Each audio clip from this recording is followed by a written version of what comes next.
बंगाल में अमित शाह के पहुंचने के बाद बीजेपी जीत गई है। विधानसभा से ठीक पहले ही ममता बनर्जी बुरे तरीके से हार गई। जी हां, पश्चिम बंगाल में अभी विधानसभा चुनाव नहीं हुए हैं, न वोटिंग हुई है, न ईवीएम खुली है और न ही कोई सरकार बदली है। लेकिन इसके बावजूद बंगाल की राजनीति में एक बात लगातार सुनाई दे रही है कि ममता बनर्जी को हार का सामना करना पड़ा है।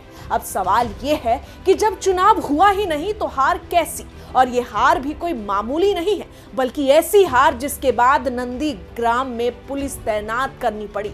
इसके साथ ही राजनीतिक दलों के बीच गंभीर आरोप प्रत्यारोप शुरू हो गए और पूरे इलाके का सियासी माहौल बेहद गर्म हो गया है। आइए आपको इस रिपोर्ट में सिलसिलेवार तौर पर बीजेपी की जीत, ममता बनर्जी की चुनौती और इससे बंगाल विधानसभा पर क्या असर होगा, सब कुछ बताते हैं। दरअसल पश्चिम बंगाल में इसी साल विधानसभा चुनाव होने वाले हैं।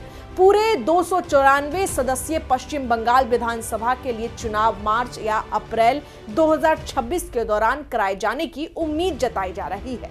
ममता सरकार का वर्तमान कार्यकाल 7 मई 2026 को समाप्त होगा। ऐसे में चुनाव अभी नहीं हुए हैं, लेकिन बंगाल की राजनीति का पारा पहले ही चढ़ चुका है। पिछले विधानसभा चुनाव में नंदीग्राम सीट पर बीजेपी नेता शुवेंदु अधिकारी ने मुख्यमंत्री ममता बनर्जी को हरा दिया था। इस बार टीएमसी ने नंदीग्राम में जीत का टारगेट रखा है और विशेष टीम तैनात की है। ये सीट हमेशा से ही राजनीति का सेंटर बनती है, लेकिन विधानसभा चुनाव से पहले ही टीएमसी को नंदीग्राम में बड़ा झटका लगा। नंदीग्राम में शुवेंदु अधिकारी के क्षेत्र में एक और कोऑपरेटिव चुनाव हुआ और इस चुनाव में तृणमूल कांग्रेस पूरी तरह हार गई। नंदीग्राम ब्लॉक की गंगरा समावे कृषि उन्नयन समिति लिमिटेड की 9 सीटों पर बीजेपी समर्थित उम्मीदवारों ने जीत हासिल की। टीएमसी इस बार अपना खाता भी नहीं खोल पाई, मतलब सब कुछ बीजेपी के तरफ गया और जैसे ही नतीजे घोषित हुए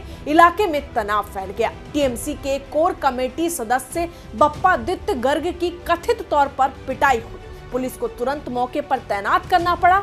अब आप सोचिए, सिर्फ एक छोटे चुनाव में इतनी हलचल क्यों है? यहीं से पता चलता है कि नंदीग्राम सिर्फ चुनाव का मुद्दा नहीं बल्कि राजनीतिक ताकत का सेंटर बन चुका है। मतदान प्रक्रिया पूरी तरह से कड़ी पुलिस सुरक्षा में हुई। नंदीग्राम पुलिस स्टेशन के आईसी प्रोसेनजीत दत्ता खुद मौजूद थे। वे खड़े होकर सुरक्षा व्यवस्था की निगरानी कर रहे थे और भीड़ को हटाने की चेतावनी भी दी। इससे साफ है कि सभी पार्टियों ने इसे गंभीरता से लिया। चुनाव में तृणमूल कांग्रेस, बीजेपी और माकपा ने उम्मीदवार उतारे थे। मतगणना के बाद नतीजा बीजेपी समर्थित उम्मीदवारों के पक्ष में आया और सभी 9 सीटें जीत ली गई। टीएमसी का खाता भी नहीं खुला, मतलब नंदीग्राम में पूरी तरह से बीजेपी का दबदबा बना। जीत के बाद बीजेपी कार्यकर्ताओं ने भगवा रंग उड़ाए, जुलूस निकाला। शुवेंदु अधिकारी ने विजेताओं को बधाई दी। बीजेपी नेता मेघनाथ पाल ने भी कहा कि यह जीत शुवेंदु अधिकारी की जीत है, नंदीग्राम के लोगों की जीत है और इसका असर कार्यकर्ताओं का जोश और भी बढ़ गया। लेकिन जीत के साथ ही तनाव भी बढ़ा। बप्पादित्य गर्ग ने कहा कि उन्हें बीजेपी समर्थकों ने मारा। बीजेपी का आरोप था कि पुलिस ने उनके वर्कर्स पर लाठियां चलाई। हालात को काबू करने के लिए पुलिस को इलाके में तैनात करना पड़ा। अब आते हैं सबसे अहम पॉइंट पे। जब अमित शाह का बंगाल दौरा हुआ तो बंगाल की राजनीति में भूचाल आ गई। 29 दिसंबर बंगाल पहुंचे अमित शाह ने संगठन और कार्यकर्ताओं को साफ निर्देश दिए थे कि जहां पिछली बार जीत मिली है वहां कमजोरी नहीं दिखनी चाहिए। शाह ने स्पष्ट शब्दों में कहा कि हर छोटे चुनाव को बड़ी लड़ाई की तरह समझो।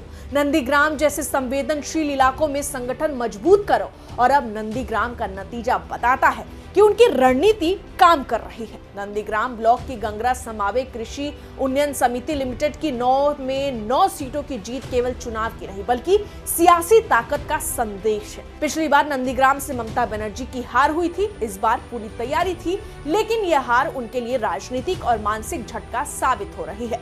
नंदीग्राम की यह सीट केवल सीटों की नहीं है, ये आने वाले विधानसभा चुनाव की दिशा तय कर सकती है। अमित शाह का दौरा, बीजेपी की सक्रियता, नंदीग्राम राम की क्लीन स्वीप और टीएमसी की रणनीति, ये सब मिलाकर बंगाल की राजनीति का नया अध्याय लिख रहे हैं। यानी बंगाल में पार्टियों के लिए सिर्फ वोटों की लड़ाई नहीं, बल्कि मानसिक और राजनीतिक बढ़त की भी लड़ाई बन गई है। नंदीग्राम ने पहले ही बता दिया कि ममता बनर्जी के लिए आने वाला समय आसान नहीं होने वाला है। ऐसे में आप इस पूरे मामले पर अपनी क्या प्रतिक्रिया देना चाहते हैं, कमेंट में जरूर लिखें। मैं आपके साथ रंजना उपाध्याय, आप देख रहे हैं HC न्यूज़। धन्यवाद।